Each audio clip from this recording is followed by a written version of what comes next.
Now, the regulatory centers for the regulation of mean arterial pressure and thus the regulation of driving force for the movement of blood through the circulatory system is found in the brain, and specifically in the brainstem. We have what is known as the cardiovascular control centers in the brainstem, in the medulla oblongata. And these cardiovascular control centers, this is essentially my integrating center, as you recall me talking about. So that's going to take information in. And based on that information, it's going to determine how it's going to respond, whether we're going to activate the sympathetic nervous system, whether we're going to activate the vagus nerve, whether we're going to, what we're going to do in essence. So how does the cardiovascular control center know? And by the way, you can abbreviate cardiovascular control center as CC. So cardiovascular Control Center is the acronym that is sometimes used here. So cardiovascular control center in the medulla oblongata. And so how does that area of the brain know, or the brainstem know, when mean arterial pressure is off, when it's not where it should be? To understand that process, we need to look at the baroreceptor reflex. And so what I want you to understand is that we have stretch receptors. I did talk about these briefly in another setting. If you look at the cell membrane of let's say we have a cell, an endothelial cell or a smooth muscle cell in the artery. So this is my cell membrane.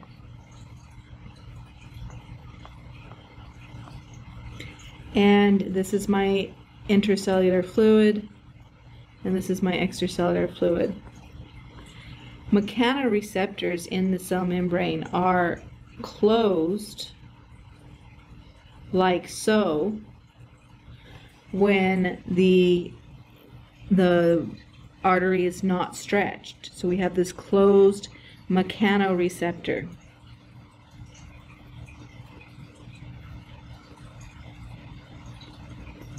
So lack of stretch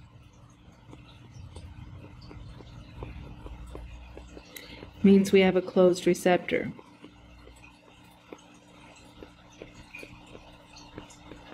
I should specify, by the way, that we're dealing with a sensory neuron. I mistakenly said in the endothelial cells or smooth muscles. This is actually in the sensory neuron for clarification, and I apologize for the mistake there. Brain doesn't work when I'm tired and it's late, and I've been doing this for a while. So my apologies. It's in the sensory receptor. But so when we stretch, so as I deform this membrane due to stretch, so imagine now the pressure of the blood in my aorta is pushing against this. What it's going to do is cause those stretch receptors to open due to that pressure as I push against these receptors, as I deform the membrane. And in consequence of deforming that membrane, this is going to open these channels, these ionic channels, and we're going to have ion flow into the sensory neuron, and that's going to give me my graded potential. Of course, with the receptors in the sensory nervous system, we actually call it a generator potential or receptor potential, but it's basically a graded potential. And then, of course, if that's big enough, it's going to generate an action potential. The bigger the graded potential, the more frequent the action potentials. The location of these mechanoreceptors are in the aortic arch, and you can see them located right here. Here's my sensory receptors, okay, containing those mechanoreceptor proteins that is in my aortic arch. We also happen to have some in the carotid artery, and they work the same way. So specifically in the carotid sinus on both sides, both carotid branches of the carotid artery there. And so this is actually very important in that what we're doing is we're monitoring the two things. The aortic, or the aorta sends blood to the rest of the tissues, except for the lungs, right? You'll recall that the lungs are on a different circuit. But in addition, one of the most important structures that we need to supply with blood is the brain. The brain's actually quite greedy It uses a lot of glucose, a lot of oxygen to make ATP. It therefore requires, even though relative to other areas of the body, it's somewhat small, it's greedy, it needs blood flow. And so the carotid sinuses are perfect to monitor blood flow to the brain because that's where it's going, right? The carotid arteries are taking that blood directly to the brain. So those ones in the sinus monitor movement of blood to the brain. And so we have these two perfectly located systems, and each of them are going to activate a sensory neuron. So once that sensory neuron is activated, let's look where that goes. The dotted one is the afferent or arriving neuron. So I'm going to color that in. Actually, let me get rid of my highlighter. Let's go to a, does yellow show up? Let's see. Yeah, I guess that shows up well enough, right? So this is my sensory neuron, and the information is going to be sent to the cardiovascular control center. That's the sensory part. And the same thing with the carotid sinuses, the mechanoreceptors there. If they become activated, they're going to send information to the cardiovascular control center. And that's going to inform the cardiovascular control center of exactly where my blood pressure is. Now, these are tonic receptors, so information is always being generated, or at least in the healthy individual, it's always being generated. So if you'll remember, my average mean arterial pressure is essentially between, I don't even remember it, so whoops, sorry. Essentially my average mean arterial pressure is between, I don't know. I guess it's not that critical. Go look it up. But certainly between 80 and I believe like 100, I think, or 60 and 100.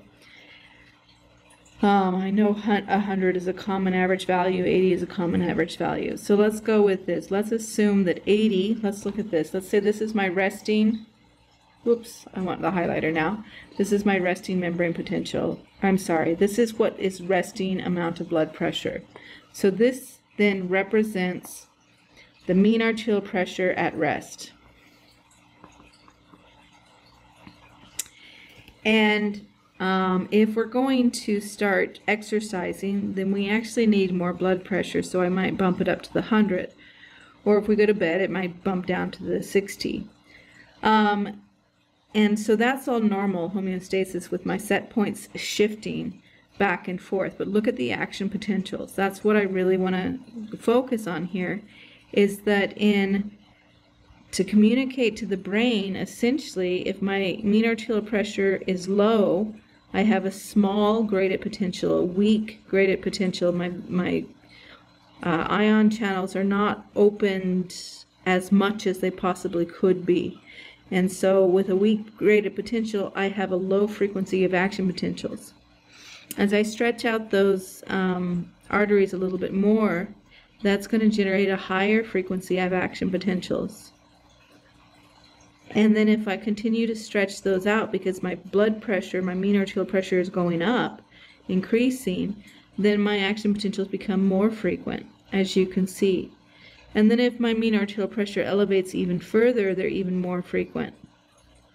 If I drop below, this is kind of my emergency situation, if I drop below 40, I don't have enough pressure to drive the blood through the circulatory system. Just so you know kind of where that sits. But you'll notice that the frequency of action potentials is changing. And you'll recall that the brain interprets these action potentials as intensity.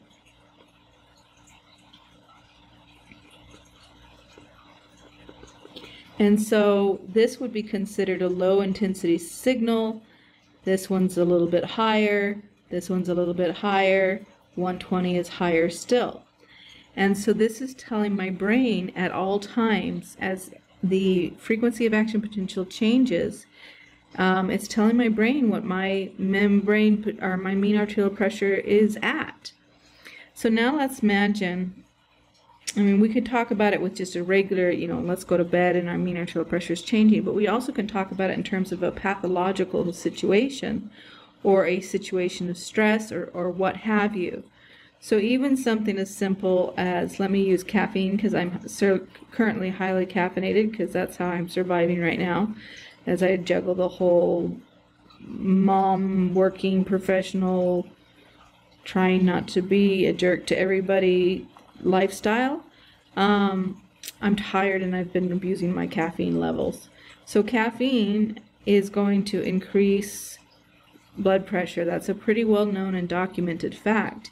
And so it's going to increase it above what is normal. So if my normal resting is 80, but now I'm highly caffeinated, I should not at all be surprised if my mean arterial pressure jumps up to 100. Now, assuming I'm a healthy individual, I can probably compensate for that change, even though it's drug-induced, or at least partially compensate for that change. And so some of the things I will do to compensate. One method is to slow my heart rate down. And to slow that heart rate down, I'm going to send information through the efferent fibers. And you'll notice that my efferent fibers are heading to my SA node. And that's not very well drawn, but it's going to go to my AV node. And in both cases, what these fibers are doing is releasing acetylcholine onto those nodes. And you'll remember what we taught you in class, that acetylcholine binds to the muscarinic receptors, and muscarinic receptors in this particular case inhibit heart rate. So the effect of activating the parasympathetic fibers in the vagus nerve is to slow the rhythm of the heart down by decreasing the pacemaker, the frequency of action potentials in the pacemaker cells. So my rhythm slows down.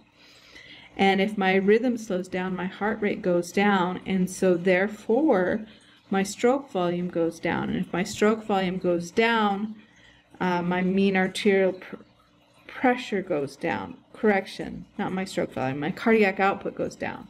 And if my cardiac output goes down, heart rate and stroke volume are two separate variables. So if my heart rate goes down, it affects cardiac output. Stroke volume is a separate thing. So that is one option there. Now let's say, on the other hand, let's say for pretend I'm having some heart problems. And so again, homeostasis is lost, and maybe now instead of at my 80, I'm at 60. Once again, we're going to attempt to compensate, but this time instead of using the parasympathetic nerve fibers, I might activate my my sympathetic nerve fibers.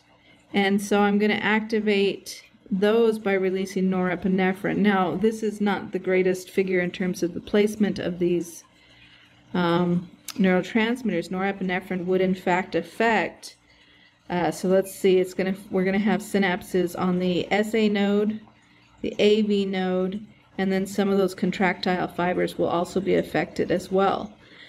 And so the effect of the norepinephrine that is released in binding to the beta-1 receptors is we're going to increase my heart rate, because what I do is I increase the rhythm of those pacemaker cells. I alter those I-funny channel, making them more permeable, and so I get more rapid generation of action potentials on those pacemakers, which increase the rhythm of contraction. In addition, though, you'll recall that sympathetic nerve activity increases the amount of calcium present in the cytosol of those contractile cells. So I'm going to do both increasing heart rate and increase contractility. So while the parasympathetic nervous system only affects the heart rate, the sympathetic nervous system affects both, which means I'm affecting heart rate and stroke volume. Again, that's going to increase cardiac output, and the more cardiac output I have, the higher my mean arterial pressure goes. How do I know? Because, well, for starters, it's in my toolbox. I told you so. But it also just makes sense logically that the more blood I'm forcing into the arteries, the more pressure I'm generating. And then in addition to the cardiovascular control centers deciding to activate the heart, we also have this option of activating the sympathetic fibers that go to the skeletal muscle system. And remember, we can pick and choose here. So if my blood pressure is too low, I might choose to vasoconstrict by binding norepinephrine will bind to my alpha-1 receptors, and I get vasoconstriction in my skin and my viscera. So I might choose to use this pathway if blood pressure is too low and I need to increase it. And so by increasing the systemic vascular resistance, I would increase my blood pressure, my mean arterial pressure. On the other hand, if my blood pressure is too high, I might cause vasodilation to decrease systemic vascular resistance and lower my blood pressure. And so this baroreceptor reflex is quite important in terms of that process. You'll want to be confident with it. I've kind of doodled all over here. Here's the much nicer looking version here where I doodled a little bit more carefully, where I highlight those nerve fibers that move to the cardiovascular system and the nerve fibers that move to the heart. Notice I kind of drew in, for my yellow is representing my sympathetic nerve fiber, and you'll note that if I kind of highlight this, I added some information because as I told you, it's going to go to the AV node and the SA node in addition to some of the fibers in the heart, other contractile fibers in the heart. And so consequently, stimulating heart rate and contractility. So I kind of doctored up the figure. So you'll want to make sure you know all of this, know about the cardiovascular control center, know about the medulla oblongata, know about the baroreceptors and how this all works, whether we're going to activate the sympathetic or the parasympathetic cardiac output or change my systemic vascular resistance. This essentially decides which tools in the toolbox I'm going to use, or at least for the most part it decides which tools in the toolbox I'm going to use. Now, it's not the only process that is used to regulate blood pressure. So we're going to take a look at those next.